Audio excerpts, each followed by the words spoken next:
प्रातः क्लास चल रहा था 6 अक्टूबर 1967। तीसरे पेज के मध्यांत में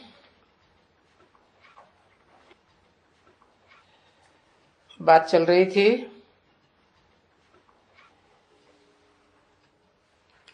कि ये क्रिश्चियंस की बादशाही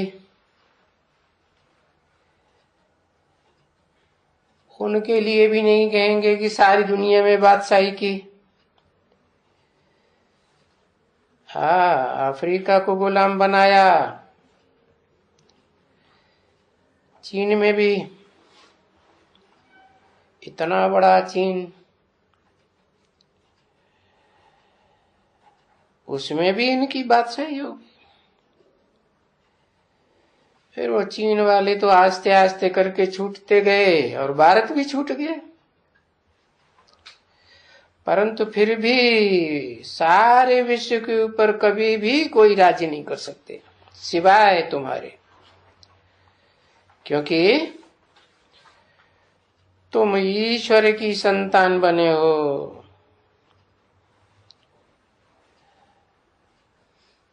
और अभी पुरुषोत्तम संगम युग में, जबकि कलयुग का अंत होने वाला है और सतयुग की आदि होने वाली है, अभी ईश्वर तुमको पढ़ाते हैं।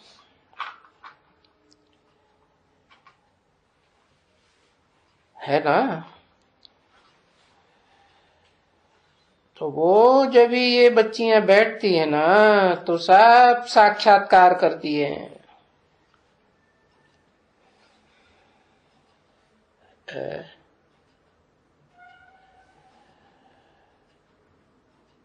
गोद में साक्षात्कार करती है, उसको कहा जाता है साक्षात्कार।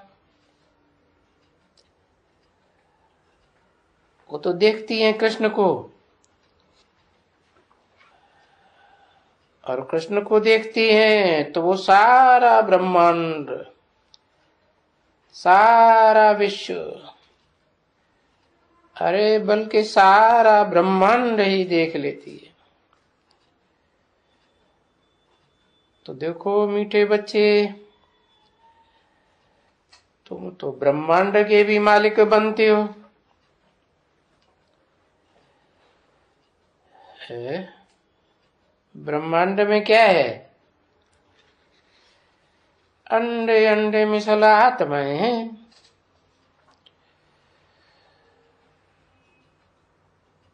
तो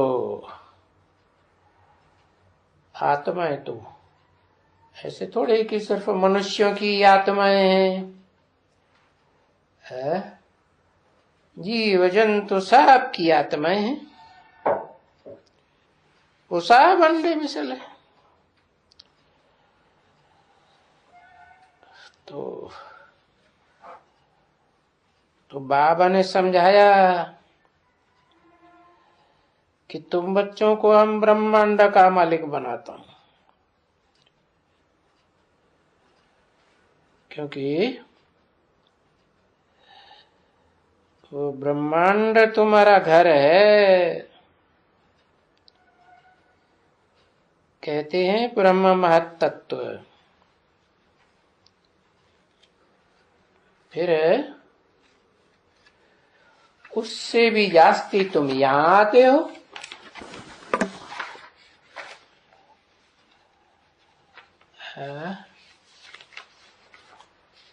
पांच तत्वों की दुनिया में यहां आकर के विश्व के मालिक बनते हो।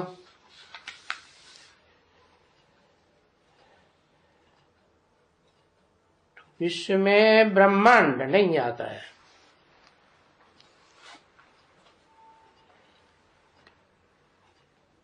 ब्रह्मांड तो इस विश्व से भी परे है, जहां सब अंडा अंडा मिसल आत्माएं रहती है। सूक्ष्म वतन में नहीं। ये सूक्ष्म वतन भी विश्व में आता है, क्योंकि सूक्ष्म वतन में तो सूक्ष्म शरीरधारी आत्माएं काम करती है ना। उनमें अच्छी सोल भी होती है, इविल सोल भी होती है। तो तुम सबको कंट्रोल करते हो, तो कहा जाता है विश्वनाथ। और विश्व में ये सारी दुनिया आ जाती है। तो इसका दुनिया का, सारी दुनिया का राज्य तुम पाते हो। तो राजाई तो कोई मूल वतन में नहीं होती है, वहां तो मूल रूप में बिंदु बिंदु आत्माएं रही पड़ी है।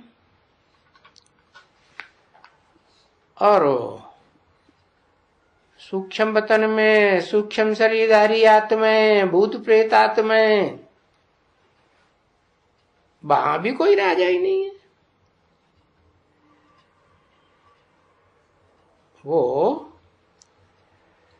सूक्ष्म वतनवासी आत्माएं, उनको भी तो आत्मिक स्टेज में स्थित होना है। उनका जो हिसाब किताब है, सूक्ष्म शरीर धारण करके सुख दुख देने का वो शरीर में प्रवेश करती है। उनका हिसाब किताब नहीं बनता है, लेकिन जिनमें प्रवेश करती हैं उनको सुख दुख मिल जाता है। तो ये सारा चक्कर है, सतयुग, त्रेता, द्वापर, कलयुग, ये यहां ही इस दुनिया में होते हैं। इसको कहेंगे स्थूल वतन।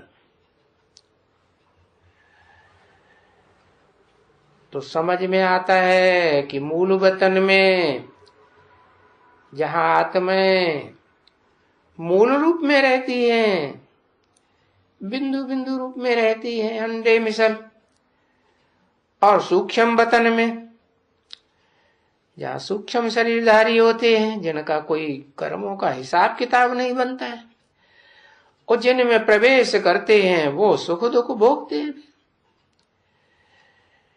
तो मूल वतन और कोई सूक्ष्म वतन, ये कोई चक्कर नहीं होता है फिरने का, नहीं। मूल वतन सूक्ष्म वतन में तो कुछ भी नहीं है वास्तव में। हाँ, साक्षात्कार होते हैं सूक्ष्म वतन में, और जहां तुम साक्षात्कार करने जाती हो, तो साक्षात्कार तो इस बाबा ने अर्थ समझाया। वो कोई साक्षात्कार में जाती नहीं है। जैसे स्वप्न होता है ना, तो स्वप्न में कहां कहां घूम आते हैं, तो कहीं आत्मा जाती है क्या? नहीं। अरे आत्मा ही निकल जावे तो शरीर खलास हो जाए। तो ये तो सभी साक्षात्कार की बातें हैं, वहां कोई जाता नहीं है, न सूक्ष्म वतन में जाता है, न कोई बैकुंठ में जाता है। ऐसे तो वो रिद्धि सिद्धि वाले भी होते हैं, रिद्धि सिद्धि के द्वारा साक्षात्कार होते रहते हैं। बैठे बैठे विलायत में पार्लियामेंट होती है, फलाना होता है, वो बैठे बैठे करके देखेंगे। समझा ना? तो ये सारा दिव्य दृष्टि है। जैसे ये आजकल वो निकलेंगी ना, है क्या निकलेंगी? टेलीविजन। हाँ भाई, क्या कहते हैं, टेलीविजन ना निकलती है। तो किसी ने कहा हाँ टेलीविजन। तो ये टेलीविजन तो बाबा के हाथ में दिव्य दृष्टि है। वो अगर दिव्य दृष्टि देवें तो लंदन में क्या होता है वो भी तुम देख सकते हो।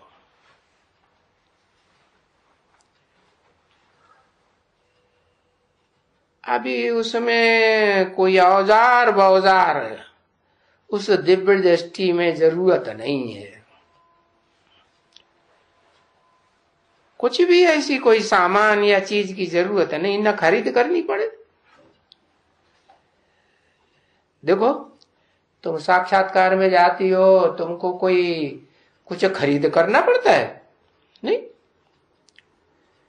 जब तुम साक्षात्कार करते हो, भक्ति मार्ग में भी करते हो, हनुमान का साक्षात्कार करते हो, बैकुंठ का करते हो, या अर्जुन को दिखाया।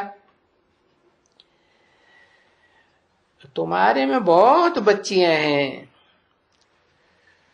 कभी कभी कोई कहती है बैठे बैठे ब्रह्मा का दीदार किया। ऐसे तो बहुत हैं, ढेर के ढेर हैं। तो वो कोई चीज थोड़े ही है, बस बैठे बैठे वो दिव्य दृष्टि की चाबी बाबा के पास है।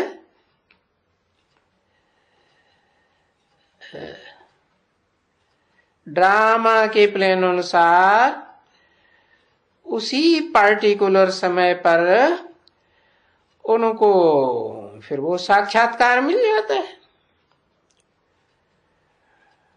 और ये जो साक्षात्कार है वो भी ड्रामा में पहले से ही नूद है, समझे ना। ऐसे बैठे बैठे नहीं बाबा बैठ करके कुछ करते हैं, वो तो सब ड्रामा में नूद है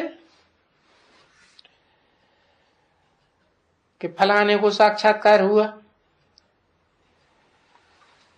पीछे गाया जाता है बाबा के लिए कि बाबा ने या भगवान ने अर्जुन को साक्षात्कार कराया, परंतु वो साक्षात्कार तो ड्रामा के प्लान अनुसार उनको हुआ ना, उनको साक्षात्कार होना था, समझा ना। तो ऐसे समझा जाता है कि ये साक्षात्कार भगवान ने कराया, परंतु वो तो ड्रामा के प्लान अनुसार साक्षात्कार होना ही होता है, नूद है, ये भी नूद है ड्रामा। बाकी कोई दूसरी बात तो नहीं है कुछ भी। तो महिमा होती है उनकी कि बाबा ने इनको साक्षात्कार कराया। जैसे अर्जुन कहते हैं भगवान ने हमको साक्षात्कार कराया, फिर भगवान क्या कहेंगे? अरे यही कहेंगे कि ड्रामा के पल अनुसार इनको साक्षात्कार हुआ, समझा ना। अब भगवान को अपनी बड़ाई थोड़ी ही करेंगे। अच्छा है नहीं, अपनी बढ़ाई करें, अपनी बढ़ाई हो भी तो फिर अहंकार आ जाए ना, है नहीं, है ही नहीं है अहंकार की बात। ये तो सभी ड्रामा के प्लान अनुसार है। तो कृष्ण को भी तो देखते हो ना, कृष्ण को सारा विश्व का प्रिंस बनाते हैं, है सारे विश्व का कि सतयुग का है। सतयुग में सारा विश्व थोड़े ही होगा, न विश्व धर्म होंगे। तो सारे विश्व का प्रिंस बनते हैं, गोया मक्खन खाते हैं। और ये तो दूसरे दूसरे धर्म वाले सभी लड़ते रहते हैं कि हम विश्व का मालिक बने। अभी वो तो जानते भी नहीं है कि विश्व किसको कहा जाता है, वर्ल्ड किसको कहा जाता है, और ब्रह्म किसको कहा जाता है, ब्रह्मांड है। तो ये सब अलग अलग चीजें हैं ना। ब्रह्मांड उसको कहा जाता है जिसमें तुम आत्माएं अंडे मिसल निवास करती हो, और सूक्ष्म वतन में सिर्फ ब्रह्मा विष्णु शंकर का साक्षात्कार होता है। वहां तुम अभी सभी साक्षात्कार करते हो, क्योंकि पहले पहले रचना रची थी ना, रची हुई होगी ड्रामा अनुसार, तो पहले सूक्ष्म वतन चाहिए, पीछे ये है। तो ये सूक्ष्म वतन का भी साक्षात्कार वगैरह आना जाना इस समय होता है। फिर बस सारा कल्प में 5000 वर्ष में फिर सूक्ष्म वतन का कोई नाम नहीं। हाँ, साक्षात्कार भक्तों को होते रहते हैं।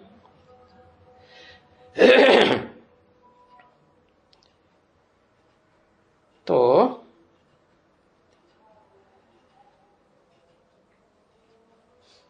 सूक्ष्म वतन है, उसमें तो ब्रह्मा विष्णु शंकर ऊंचते ऊंचे, एक से बढ़कर एक सूक्ष्म स्टेजधारी, तो उनको कहा जाता है देवताएं। बोलते हैं ना, ब्रह्मा देवताय नमः, विष्णु देवताय नमः, शंकर देवताय नमः। अब ऐसे कहते हैं ना, फिर बाद में कहते हैं परमपिता शिव परमात्मा नमः। तो देखो, फिर ऊंचे से ऊंच कौन हुआ? सबसे ऊंचे से ऊंच हो गया ना। उनको क्या कहेंगे? उनको क्या कहेंगे? भगवान ही तो कहेंगे ना। भगवान कैसे कहेंगे? है, धनवान को धनवान कहा जाता है, उनको भगवान कैसे कहेंगे? है, क्योंकि जो भी भाग्यशाली हैं, भाग्यशाली आत्माएं हैं ना, कहते हैं भाग्यशाली दुर्भाग्यशाली। तो भाग्य और दुर्भाग्य आत्मा किस आधार पर भोगती है? कोई आधार है? भाग्य भोगती है त्याग के आधार पर, और दुर्भाग्य किस आधार पर भोगती है? तो कहेंगे दोनों का आधार है ये शरीर। शरीर के द्वारा भाग्य बनता है, शरीर के द्वारा दुर्भाग्य बनता है। शरीर से ही पुरुषार्थ किया जाता है। तो जो भाग्यवान है उनको कहा जाता है देवता। है, तो बताओ,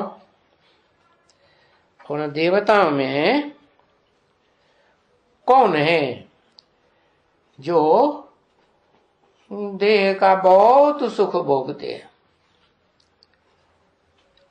नंबरवार ही होंगे। है, कौन है?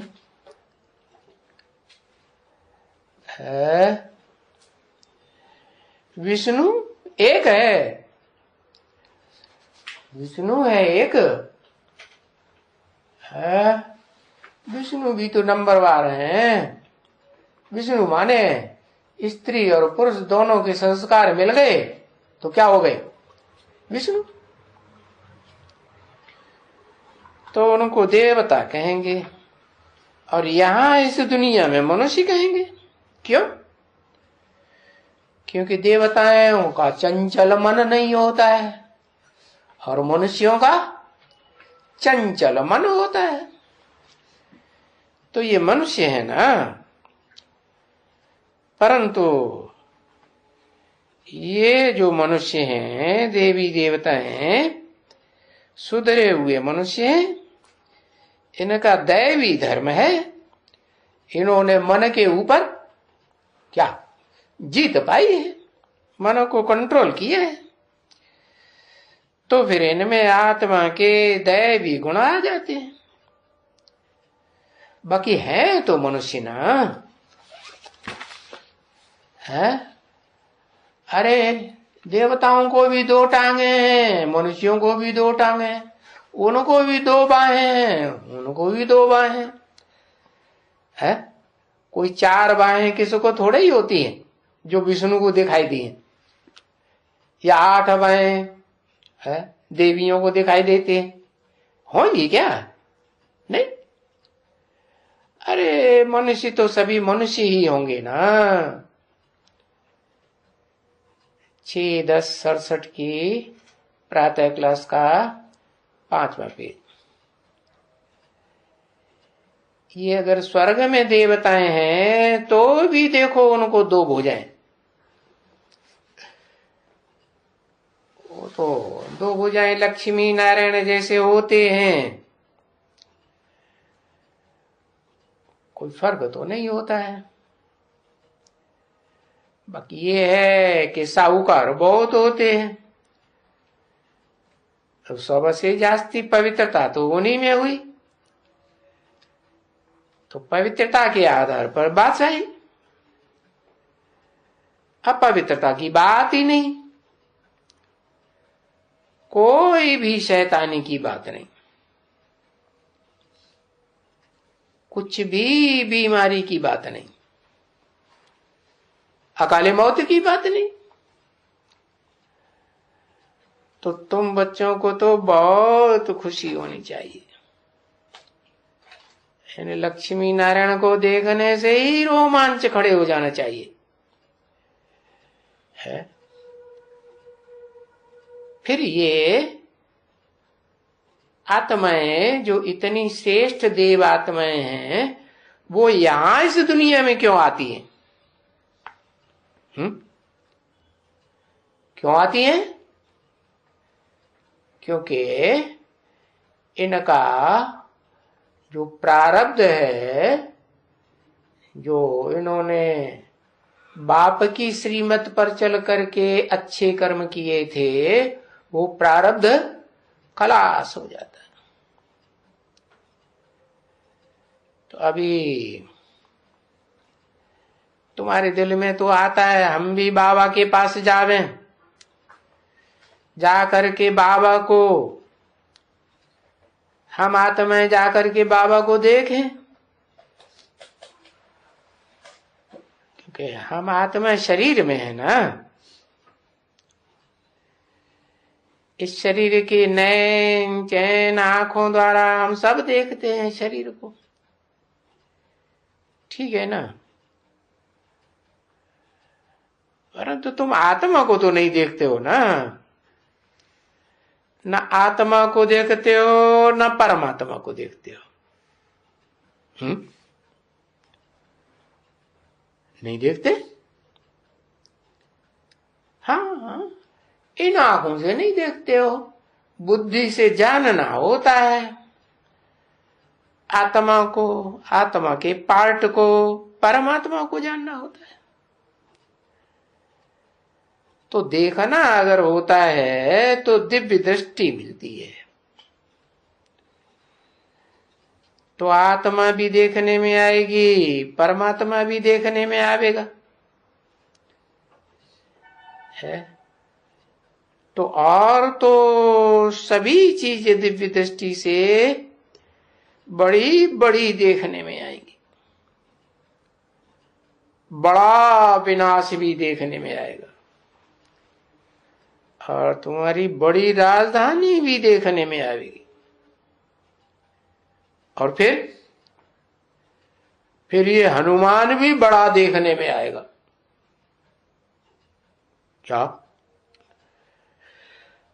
अब ये दिव्य दृष्टि से आत्मा देखने में आएगी तो वो दिव्य दृष्टि से देखेंगे, देखने में क्या, उनसे समझेगा नहीं, कुछ भी नहीं। क्योंकि कोई को भी आत्मा, मैं आत्मा हूं, कैसा हूं, वो कोई नहीं समझते हैं कि आत्मा में कैसे कैसे रिकॉर्ड भरे हुए हैं जन्म जन्मांतर के। पार्ट बजाते हैं ना, आत्मा ही पार्ट बजाती है, पार्टधारी है। तो अगर किसी आत्मा को दीदार हो, आत्मा का दीदार हुआ, कुछ भी नहीं समझेगा, जरा भी नहीं। क्योंकि ये तो एक चिनगारी मुआफिक हुई। फायर फ्लाई भी देखने में आता है इन आंखों से है। ये फायर फ्लाई समझते हो? वो जो जुगनू कहते हैं ना, बरसात में होता है क्या, हाँ, चमकता जाता है, बहुत ही चमकता है। बहुत होते हैं यहाँ, जुर्मुट लगी रहती है। ये बच्चियां आगे क्या करती थी पाकिस्तान में, वहां भी तो बगीचे होते थे ना, है, बड़े बड़े महलों में जहां ये रहती थी, तो ये उन फायर फ्लाइज को पकड़ती थी, हाँ, और पकड़ पकड़ के उनके जेवर बनाती थी, है। अब तुम किसका जेवर बनावेंगी? हार बनावेंगी, हार बना के पहनेंगी, किसका बनावेंगी?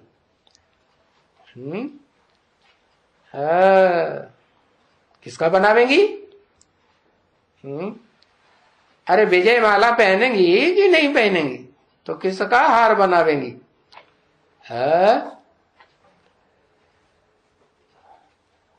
अच्छी अच्छी पुरुषार्थी आत्माओं का संगठन का हार बनेगा ना, हाँ। तो यहां गले में वो जो तुम्हारी जाली की माला होती है, कपड़ा है, उसमें तुम वो जुगनुओं को डाल देती थी, 5, 7, 8, 10 कपड़े में बहुत फंसे हुए रहते थे, और फिर कपड़े में ही इधर उधर दौड़ी पहनते रहते थे। यहां से चिंदी में लगा देते थे, या फिर उनके कानों में कुंडल बना देते थे। अरे उनका ये बच्चियां बैठ करके श्रृंगार करती थी। वो तो पास्ट की बात है।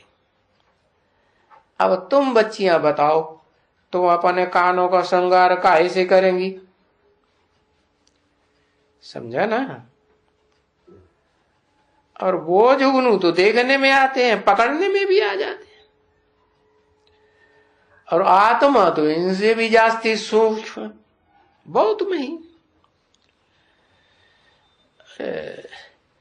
इस दुनिया में बहुत से डॉक्टरों ने कोशिश किया कि आत्मा को या कोई जानवर को, किसकी आत्मा को उसमें शीशे में डाल करके देखें, है, शीशे में बंद कर दें, देखें कहां भागती है? तो किसी को भी पता नहीं पड़ता है? पता पड़ता है कहां भाग गई? नहीं। तो बाप बैठ करके मीठे बच्चों को सब समाचार सुनाते,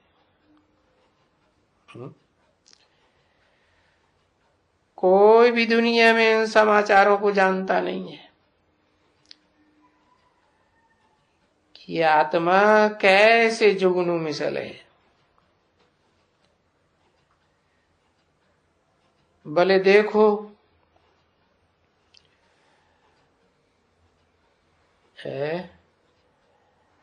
प्लेटेनियम मिसल है, हीरे मिसल है, सोने में बात वजन करते हैं ना। ठीक है ना बच्चे, तुमको बाबा ने कितना कितना वजन करते बताओ अभी। अरे तुम तो जन्म जन्मांतर पदमपति बनते हो। हीरे जवाहरातों की तुम्हारे पास तो बात ही नहीं।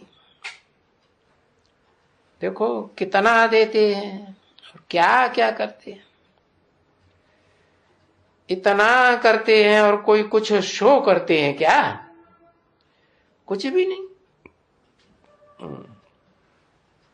ये बाबा जैसे साधारण टीचर बैठ करके पढ़ाते हैं, वैसे ही बैठ करके तुम बच्चों को पढ़ाते हैं। इस रथ में ही पढ़ावेंगे ना, तो इसको रथ कहा जाता है। क्या रथ मशहूर है भाई? भाग्यशाली रथ मशहूर है, भागीरथ। तो इसका नाम भागीरथ है, यानी भाग्यशाली रथ। पुराना पतित, जिसमें बाप आकर के इतना ऊंचे से ऊंचा है, सबसे ऊंचे से ऊंचा आकर के प्रवेश करते हैं रथ में। समझा ना? इसलिए इनको भाग्यशाली रथ कहा जाता है, क्योंकि बाप ने कहा है ना, ये तो पराई दुनिया है, रावण की दुनिया है, पराया पतित शरीर है, और बहुत जन्मों के अंत के जन्म में ये शरीर मिला है। अरे भाई समझते हो ना अच्छी तरह से? तो अभी अंत में आकर के बाप कहते हैं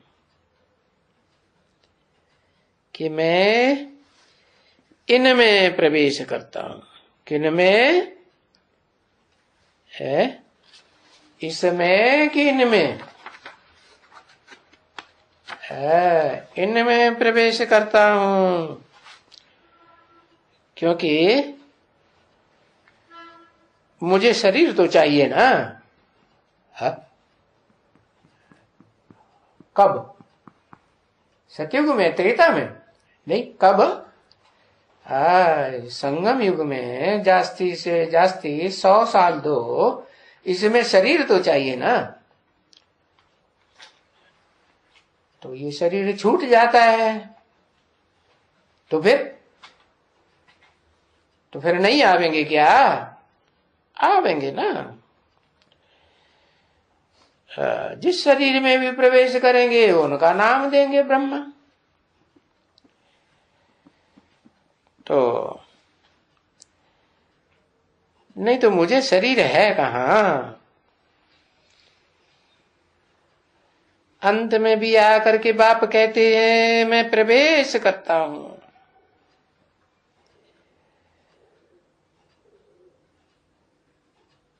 मुझे कोई अलग शरीर नहीं होता है। ब्रह्मा को भी सूक्ष्म वतन में, विष्णु को भी, शंकर को भी है, परंतु मुझे कहां शरीर है? पीछे मैं जो ज्ञान का सागर हूं, प्रेम का सागर हूं और पवित्रता का सागर हूं। कैसे, किस रूप में है? अरे कोई रूप है कि नहीं? ज्ञान का सागर, प्रेम का सागर, पवित्रता का सागर, कि बिना रूप के है? अरे बताओ।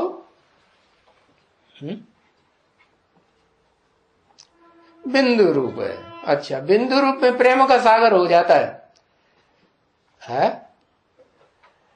प्रेम का सागर होता है। हाँ, बाबा रूप में शिव बाबा। हाँ, जब बाबा कहा जाता है, कोई तन में प्रवेश करके प्यार का सागर होता है ना, प्यार का सागर और प्रेम, ज्ञान का सागर, पवित्रता का सागर, शांति का सागर। तो ये इतने सागर, इतने टाइटल, तो तुमको वर्षा क्या देंगे? क्या इनहेरिटेंस में देंगे? है क्या देंगे? ज्ञान ही देंगे ना, प्रेम ही देंगे। कब देंगे? है जब तुम, जब तुम क्या, जब तुम आत्मा बनेंगे, है? हाँ, और देवानी बनेंगे तो देंगे कि क्या? फिर वर्षा कैसे मिलेगा? बाप का वर्षा, ऊंचे से ऊंच बाप का वर्षा लेना है ना। तो ऐसे तो नहीं है कि वहां ऊपर में बैठ करके वर्षा देंगे और तुम ऊपर में बैठ करके लेंगे। है वहां तुमको कुछ दे सकता हूं क्या? कि सूक्ष्म वतन में या मूल वतन में बैठ करके दे सकता हूं? वहां बैठ करके मैं पढ़ाऊंगा कैसे? है कैसे पढ़ाऊंगा भला? ये विचार तो करो। है अरे तुम ऊपर में ठहरेगा कैसे? है कैसे पढ़ेगा? क्या प्रेरणा से पढ़ाई पढ़ाऊंगा?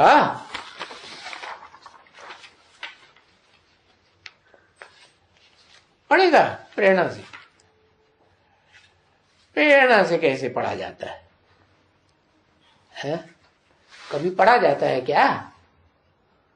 नहीं, मुझे तो आना पड़ता है। तो देखो कितना सीधा बताते हैं, और फिर कहते हैं सबका प्यारा है। 6/10/67 की वाणी का प्रातः क्लास, छठा पेज, दूसरी लाइन देखो। शंकराचार्य भी मुझे पूजता है ना। है शंकराचार्य मुझे पूजता है? कैसे? हाँ, अरे मंदिर में शंकराचार्य जो इन सन्यासियों का सबसे पुराना गुरु हुआ, वो भी मंदिर में जाकर के पूजा करता है ना। तो मुझे कैसे पूजेगा? चित्र चाहिए कि नहीं? है नहीं, मैं तो विचित्र हूं। विचित्र को चित्र में आना पड़ता है, तो वो चित्र को पूजते हैं। कौन हुआ चित्र? है या तो शिवलिंग को पूजते हैं, या तो शंकर की मूर्ति को पूजते हैं। तो ये दो दो क्यों है? अरे कोई बताओ। अरे पुरुषार्थी रूप है तो देह का रूप है, और पुरुषार्थ संपन्न हुआ तो निराकारी स्टेज। निराकारी बन गया तो क्या बन गया? देवहानी बना? नहीं, निराकारी बना माने ज्योति बिंदु की स्टेज में स्थिर हो गया। तो ये दो रूप हुए ना। तो जो निराकारी स्वरूप है उस चित्र का वो लिंग रूप है, उसमें हाथ पांव नाक आंख कान है ही नहीं। क्यों नहीं है? क्योंकि आत्मा को उन आर्गन्स की याद ही नहीं। तो देखो, तुमको तो ये प्यारे ते प्यारा मिला है? उनको प्यारा मिला है? उन शंकराचार्य को न वो शंकर मिलता, न वो पहाड़ों पे भटकते रहते, और न वो चैतन्य निराकारी स्टेज वाला मिलता है। कौन है? जिसमें बाप ने प्रवेश करके उसे आप समान निराकारी, निर्विकारी, निरंकारी बनाया। अभी देखो, गांधी जी का चित्र था, नेहरू जी का चित्र था, है? चैतन्य था या जड़ था? चैतन्य था। तो देखो कितना प्यारा था, कितना प्यार करते, प्यारे लगते हैं ना। देखो अभी भी क्या करते रहते हैं, अभी भी बैठ करके उनको याद करते हैं। किनको? गांधी जी को याद करते हैं कि नहीं? याद करते हैं। तो क्या याद करते हैं? क्या याद करते हैं? जब याद करते हैं तो क्या याद आता है? हाँ, शरीर ही तो याद आता है ना। है माता जी? नहीं, आत्मा याद करते हैं। अच्छा, बच्चा याद आता है तो कहां याद करते? बेलायत में याद आता है कि नहीं? है? तो क्या याद करते? आत्मा को याद करते। हाँ, उसका चेहरा मोहरा याद आएगा ना, देह याद आएगी ना। हाँ, तो शरीर को याद करते। आत्मा तो जाकर के दूसरा जन्म ले लेती है? नेहरू जी की आत्मा, गांधी जी की आत्मा, हाँ, वो क्या उसी शरीर में बैठी है जिसको तुम याद करते? नहीं, वो तो दूसरा जन्म लिया। जो वस्तु है अविनाशी वो तो चली गई, आत्मा अविनाशी चली गई, और उसने जाकर के दूसरा जन्म ले लिया। तो फिर तुम बाकी याद किसको करते हो? है? किसको याद करते हो? ये मिसाल किस लिए दे रहे हैं? ये मिसाल इसीलिए दे रहे हैं कि जिस तन में मैं मुकर्रर रूप से आता हूं, है, तो मुझे कैसे याद करेंगे? मेरी एक्टिविटी को कैसे याद करेंगे? है? किसी को याद किया जाता है तो उसकी बातें याद आती है कि नहीं? बातें याद आती हैं, एक्टिविटी याद आती है, तो कैसे याद करेंगे? है? चोला साकार होगा तभी तो याद करते हो ना। तो मुझे भी शरीर चाहिए। अब वो शरीर तो होते हैं विनाशी, है, और मैं जिस शरीर में आता हूं वो पतित तन तो है, अभी विनाशी है। पतित तन रहेगा कि विनाश हो जाएगा? पतित तन खलास हो जाएगा, और याद की पावर से कैसा बन जाएगा? हिरण्य गर्भा। हिरण्य गर्भा माने हिरण्य सोने को कहा जाता है। सोने का गर्भ। तो गर्भ में क्या होता है? अरे, गर्भ में क्या होता है? कुछ होता है कि नहीं? हाँ, बच्चा होता है। और बच्चे में क्या क्या होता है? बच्चे में आत्मा भी होती है, और बच्चे का, हाँ, बच्चे का शरीर भी होता है। लेकिन यहां तो बाप तुम्हारा आत्मा है कि शरीर है? आत्मा है। आत्मा है तो कहते हैं बुद्धिमानों की बुद्धि है कि मन भी है? मन तो नहीं है, उसको तो कोई चंचल मन होता ही नहीं। क्या है? बस कहेंगे बुद्धिमानों की बुद्धि चैतन्य है, तो ठीक है। तुम जिसे याद करते हो भक्ति मार्ग में भी, वो क्या शिव को याद करते हो? शिव को याद करते हो कि शिव जिसमें प्रवेश करते हैं उसे आप समान बनाते हैं, निराकारी बनाते हैं, निर्विकारी बनाते हैं, निरहंकारी बनाते हैं। उस निरहंकारी स्वरूप में उसने पार्ट बजाया है, तो उसको याद करते हो? है? अहंकारी होगा तो प्रेम का सागर होगा, या निराकारी होगा तो प्रेम का सागर होगा? कब होगा? निराकारी होगा तो प्रेम का सागर होगा। और सदाकाल होगा कि कभी होगा कभी नहीं होगा? सदाकाल होगा। ठीक है ना बच्चे? तो फिर ये जो गांधी जी को याद करते हैं, नेहरू जी को याद करते हैं, उनकी चित्र को, चलचित्र को याद करते हैं, तो उसको क्या कहेंगे? है? कहेंगे बुद्ध के पुजारी है, पूजा करते रहते हैं। किसकी जाके करते हैं? शरीर की करते हैं। अब आत्मा तो निकल गई ना, तो शरीर भी जाकर के खत्म हो गया है, उनकी भी जाकर के पूजा करते हैं।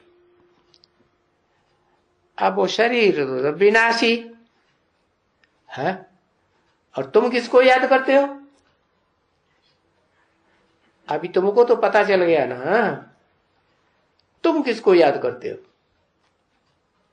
है? किसको याद करते हो? है? ऊपर वाले को याद करते हो, निराकार को, बिंदु को याद करते हो। हम तो अविनाशी बाबा को याद करते हैं ना। इस षष्ठी रूपी रंगमंच पर कोई भी चीज अविनाशी नहीं है। अविनाशी सिर्फ एक शिव बाबा है। तो क्या स्थूल शरीर से अविनाशी है? स्थूल शरीर से? अच्छा, जन्म मरण के चक्कर में नहीं आता है? कहता नहीं आता, ऐसे करता है, नहीं आता, नहीं आता। अरे आता है कि नहीं आता है? बाढ़ में जाए, जहां आता हो ना आता हो, है? मुझे कुछ पता नहीं है। अरे वो सूक्ष्म शरीर तो रहता है ना, है? नहीं रहता? हाँ, सूक्ष्म शरीर तो इस दुनिया में सदाकाल कायम रहता है। कब छूटता है? तब छूटता है जब आत्मा बनते हैं, बीज रूप है जिसको कहते हैं अंडा। तो सूक्ष्म शरीर भी छूट जाता और स्थूल शरीर भी छूट जाता। तो बताया, फिर तो ब्रह्मांड में निवास करते हैं। तो वो तो बुद्ध की पूजा करते हैं।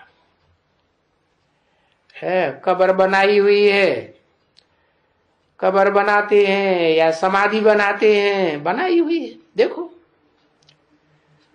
बाहर से आते रहते हैं, आ करके उस कब्र पर फूल चढ़ाते हैं।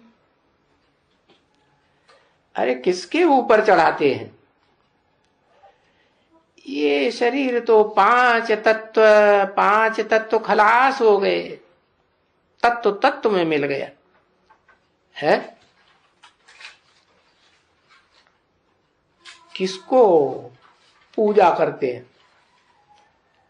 हैं? मिट्टी की पूजा करते हैं ना। कब्र क्या है? जो उसमें मुर्दा गाड़ा गया वो भी मिट्टी। और तुम किसको याद करते हो? विनाशी को याद करते हो कि अविनाशी को याद करते हो? है तुम तो है जिसको कहा जाता है, गीता में कहा ना, नासते विद्यते भावो। जो सत्य होता है वो कभी खलास नहीं होता, और जो झूठ होता है वो खलास हो जाता है। तो बताया कि एक ही है इस सृष्टि रूपी रंगमंच पर, है जिसके मुकर्रर रथ में मैं प्रवेश करता हूं।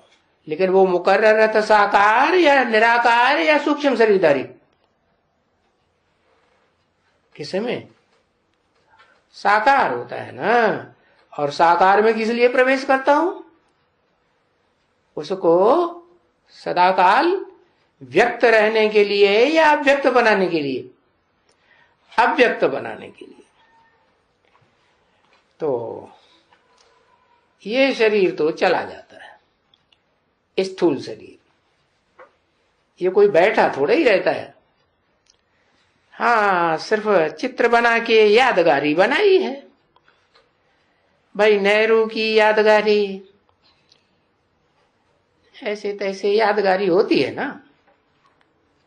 अब देखो कितने शिव के मंदिर हैं, तो सबसे बड़ी तो यादगिरी शिव की होती है ना।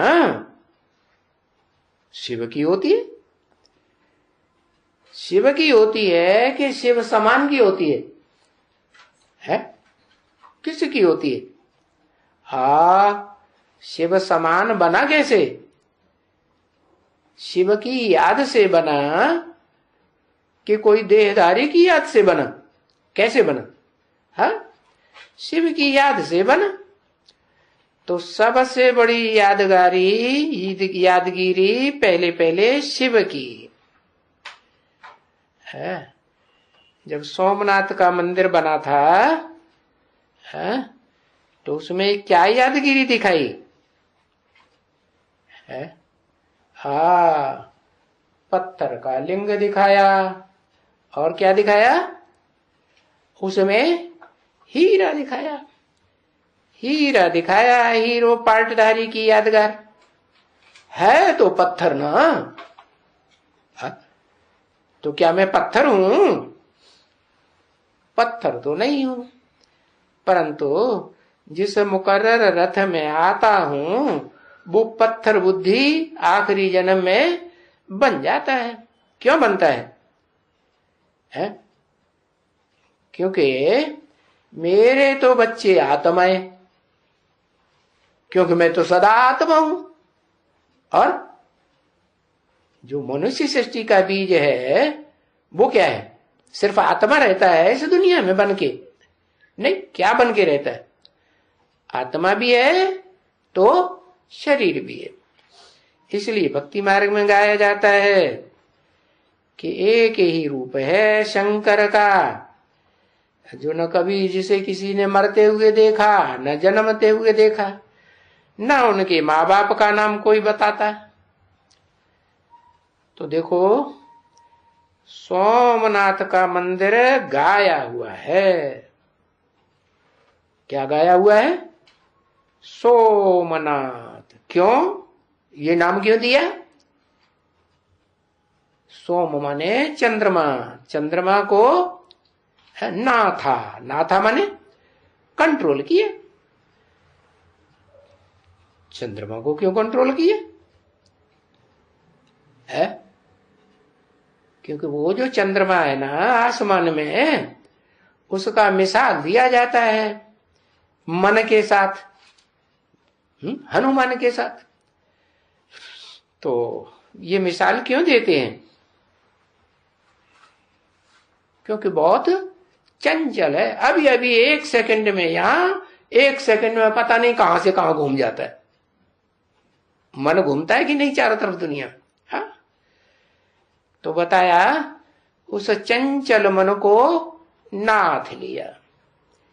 तो उसकी यादगार में ये दुनिया दिखाई जाती है।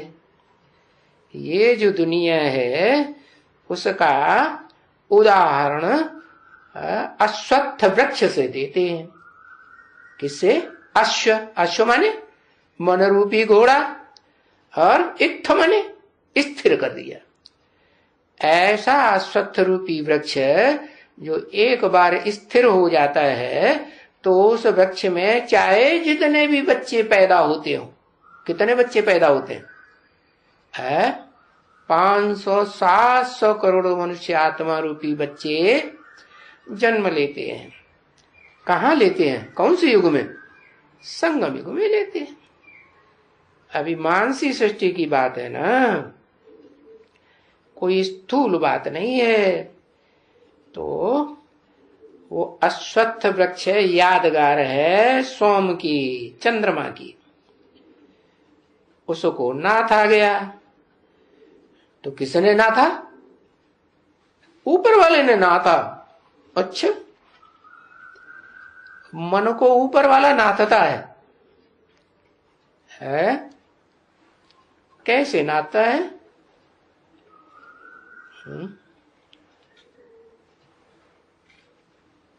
हाँ, वो तो बुद्धि को कंट्रोल करता है।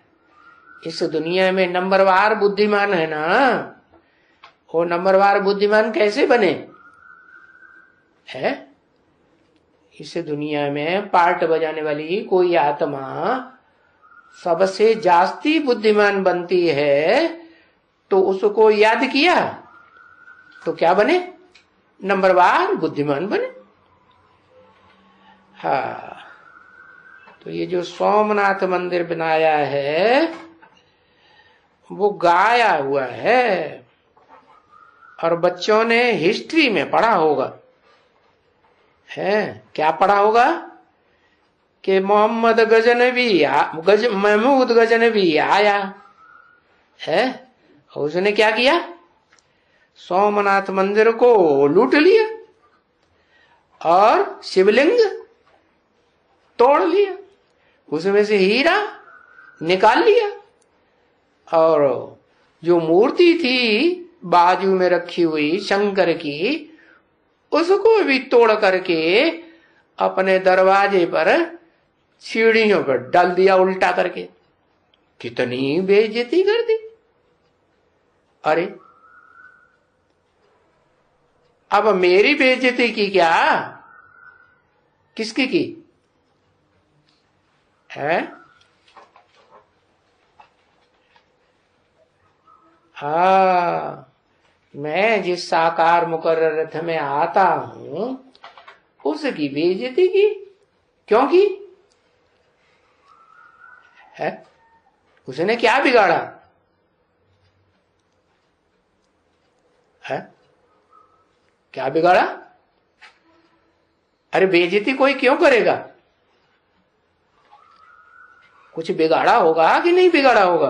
क्या बिगाड़ा बताओ? है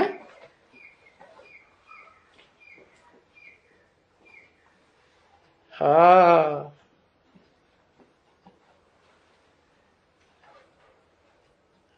है पोल पट्टी खोल दी। किसकी पोल पट्टी खोल दी? महमूद गजनवी जिसको बाप मानता था, है हाँ, मोहम्मद को, उसकी पोल पट्टी खोल दी। क्या पोल पट्टी खोल दी है? क्या पोल पट्टी खोल दी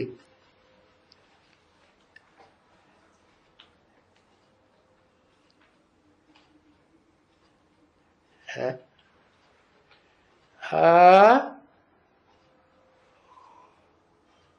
मुंह में मद भरा हुआ नहीं।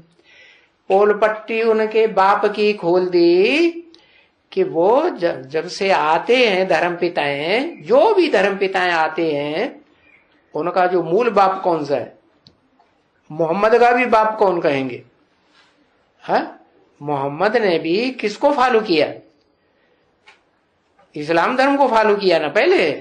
हाँ, बाद में विरोध किया। क्या मुसलमान करते क्या है? अपने बाप का भी विरोध करते। हाँ, तो सारी पोल पट्टी खोल दी कि उन्होंने क्या किया? हिंसा की, इंद्रियों से हिंसा की और हिंसा करना सिखाया सारी दुनिया को।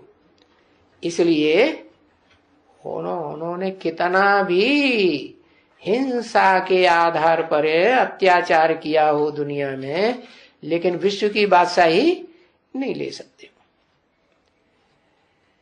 तो ये सोमनाथ मंदिर को लूटा। अब क्या लूटा था? है क्या चीज लूटी थी? स्थूल धन संपत्ति लूट के ले गए ना, है कि वो संपत्ति लूटी जो मैं आकर के देता हूं? नहीं। तो बोलो, कोई पूछे तो तुम हिस्ट्री में पढ़ा होगा, ऊंटों पर भर भर करके एकदम सारा सामान ले गए। जवाहरात, पत्थर नहीं ले गए, हीरे जवाहरात, सोना चांदी सारा भर भर के ले गए। नहीं तो क्या लिया होगा? बस जो भी जवाहर है, सोना चांदी, ऊंट भर भर के ले गए।